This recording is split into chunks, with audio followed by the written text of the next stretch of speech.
انسان اگر 4 شادیاں کرنا چاہتا ہے تو میری اس کے متعلق اچھی رائے ہے، البتہ میں خود یہ خواہش کبھی نہیں رکھتا. جہاں تک خاصی احتیاط کر رہے ہیں، یہ ایپیسوڈ آپ کے گھر میں بھی دیکھی جائے گی شاید. جہاں تک اسلام کا تعلق ہے تو اسلام نے نہ کہیں پر یہ کہا ہے کہ 4 شادیاں کریں اور نہ آپ کو اس کام سے روکا ہے. اسلام نے یہ بتا دیا، دنیا میں ہمیشہ سے شادیاں ہوتی چلی آئی ہیں، اسلام سے پہلے بھی ہوتی تھیں، اسلام کے بعد بھی ہوتی ہیں.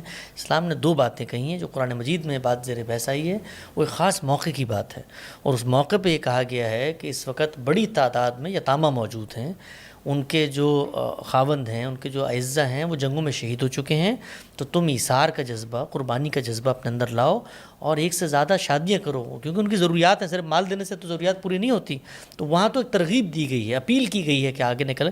تو کوئی شخص اگر شادی کرنا چاہتا ہے ایک سے زائد، دین اسلام میں اس پہ کوئی پابندی نہیں ہے، وہ شادی کر سکتا ہے. لیکن کرنے کے لیے دین نے کچھ شرائط بھی عائد کی ہیں، اور ہم یہ کہتے ہیں کہ ریاست کو بھی یہ حق ملتا ہے کہ جس وقت کوئی دیکھے کہ حق تلفی ہو رہی ہے، پہلی خاتون کی حق تلفی ہو رہی ہے، تو وہ اس معاملے میں قانون سازی بھی کر سکتی ہے.